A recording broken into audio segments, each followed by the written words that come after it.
Bonjour à vous. J'ai décidé de faire une série de vidéos sur les bonnes pratiques du pendule et notamment sur l'initiation au pendule. Tout simplement parce que vous êtes très nombreux à utiliser cet outil ou à vouloir l'utiliser sans vraiment en connaître toutes les bases et tous les tenants et les aboutissants.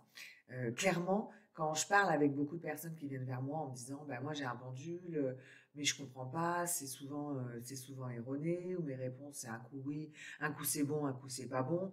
Et quand je les interroge, quand je discute avec eux sur leur pratique, eh ben, je m'aperçois qu'en fait les bases de l'énergétique ne sont pas connues, que les bases d'utilisation du pendule ne sont pas connues, car non, il ne suffit pas juste de faire une convention mentale pour utiliser un pendule, c'est un petit peu plus complexe que ça.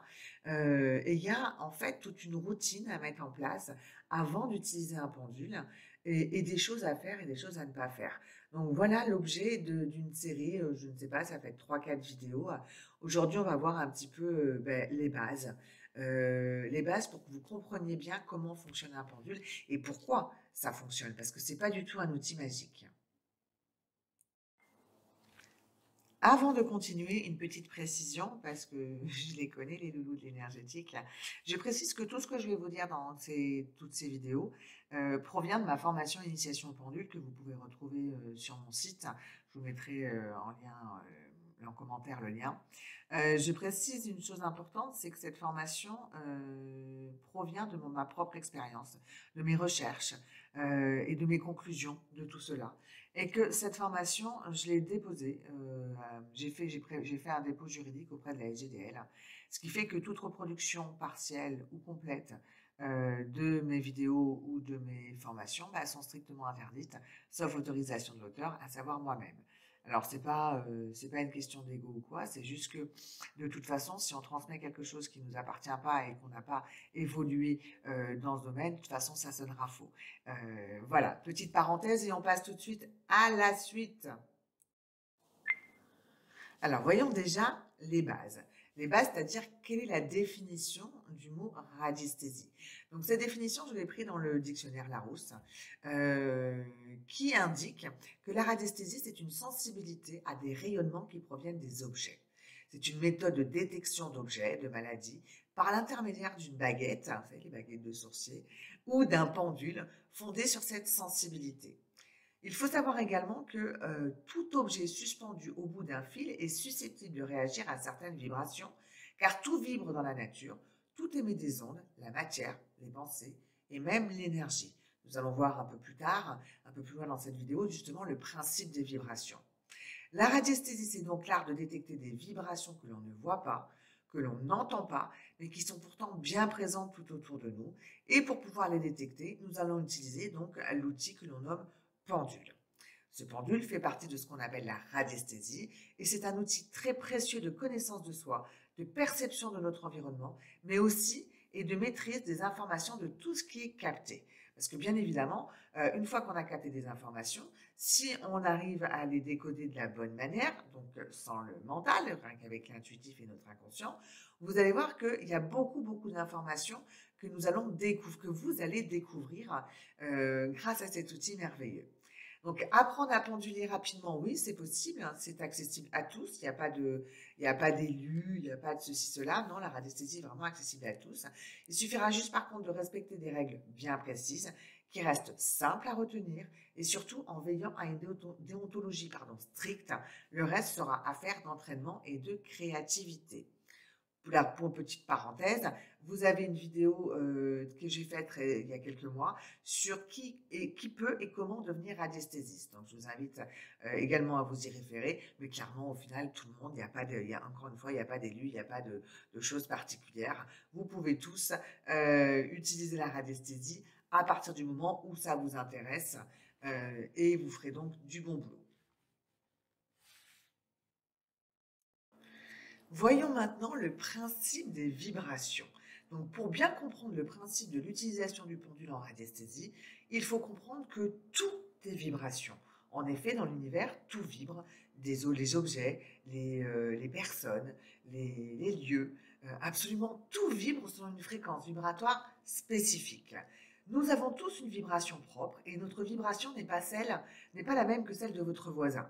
Hein. Nous avons tous notre vibration propre, qui est ce qu'on appelle souvent taux vibratoire, et qui, à mon sens, encore une fois, une notion un peu trop galvaudée. Il faut savoir que notre taux vibratoire correspond à notre évolution dans le temps, aux compréhensions qu'on a faites des épreuves que l'on a pu passer ou des choses que l'on a pu vivre. Donc forcément, les vibrations sont très personnelles parce qu'elles dépendent à la fois de l'évolution que vous avez eue, mais à la fois également de votre éducation et de tout ce qui vous représente. Donc cette vibration, eh bien évidemment, vous avez la vôtre, votre voisin a la sienne, votre conjoint, vos enfants, chacun a la sienne puisque chacun a son cheminement à faire. Donc de même, un objet de votre maison a également sa vibration propre, par sa couleur, par sa forme, par le fait que on vous l'a offert avec amour ou par obligation, soit parce que voilà, vous vous êtes fait plaisir, vous avez vu cet objet magnifique, donc forcément vous le ramenez chez vous avec beaucoup de pétillement dans les yeux, donc il va vibrer fortement, etc. Un élément tel que l'eau, les cristaux, votre animal, une plante, absolument tout a une vibration qui lui est propre. Cette vibration n'est quasiment pas perceptible par l'homme. Pourquoi? Pourquoi quasiment pas? Simplement parce que cette perception existe à un niveau presque inconscient et s'assimile parfois à de l'intuition. On arrive parfois à savoir si quelque chose ou quelqu'un est bon pour nous ou non, à le sentir. Vous savez, il y a des fois, il y a des personnes, on dit « Ah non, non, je la sens pas, celle-là ». En fait, on la connaît pas, mais juste on la sent pas. Ça veut pas dire que la personne, elle est mauvaise.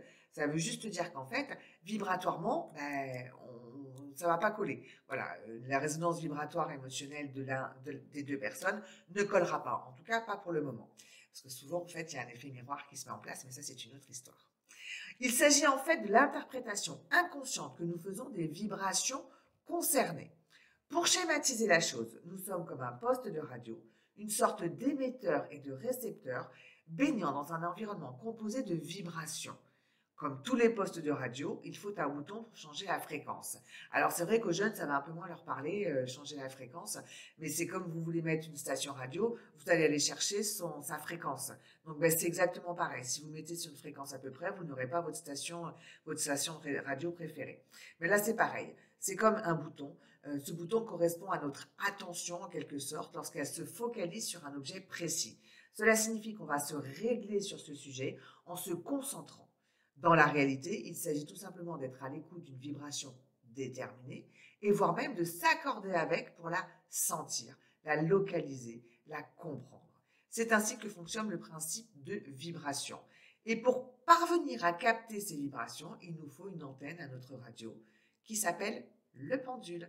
Alors pour les plus jeunes, on va, ça sera plus une antenne comme qu'on avait dans le temps, hein, même si je suis pas très vieille, mais ça va être par exemple votre connexion Internet.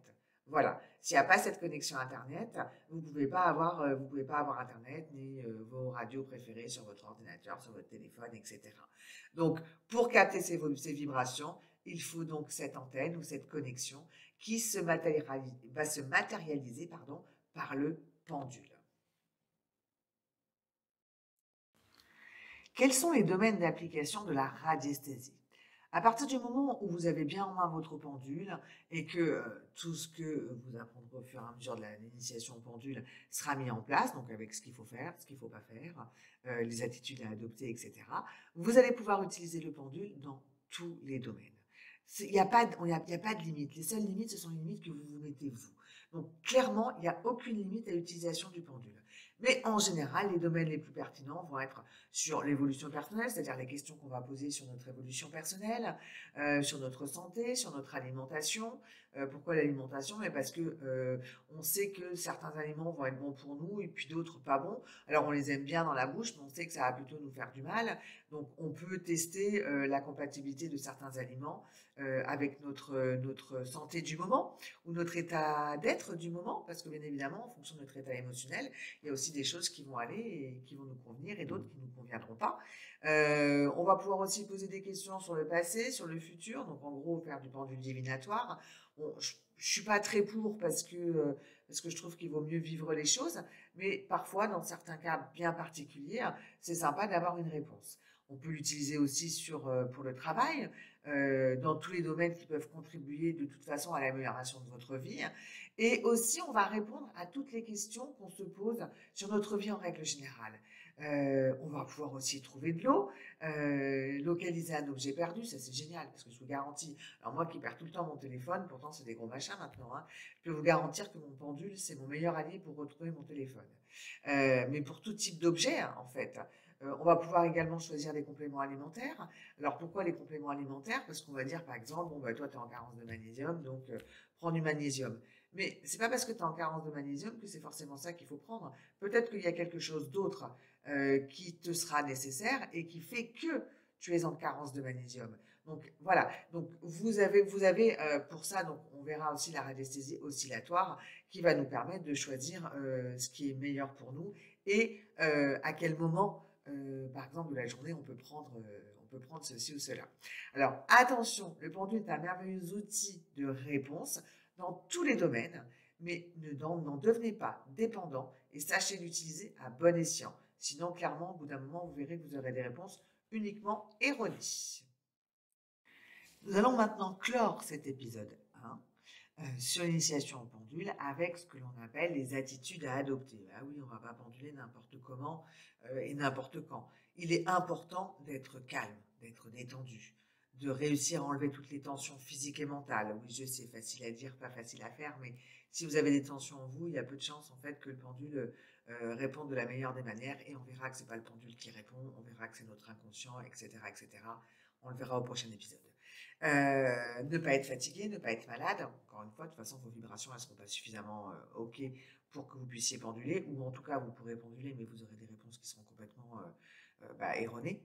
Restez neutre pour ne pas influencer la réponse. Donc, c'est sûr que si vous posez des questions sur une situation, par exemple, dans laquelle vous êtes très impliqué émotionnellement, il y a peu de chances que vous ayez les réponses parce que vous êtes justement, vous n'avez pas ce recul nécessaire pour voir les choses de la meilleure des manières. Il faut apprendre à être centré sur soi-même, c'est-à-dire être dans l'ici et maintenant. C'est ce que j'appelle moi le travail en pleine conscience.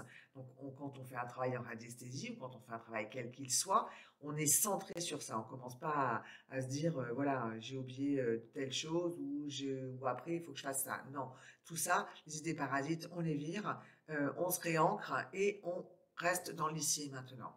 On apprend à faire le vide mental, en tout cas le plus possible, parce qu'on est des humains, donc faire le vide mental, franchement, c'est juste pas possible.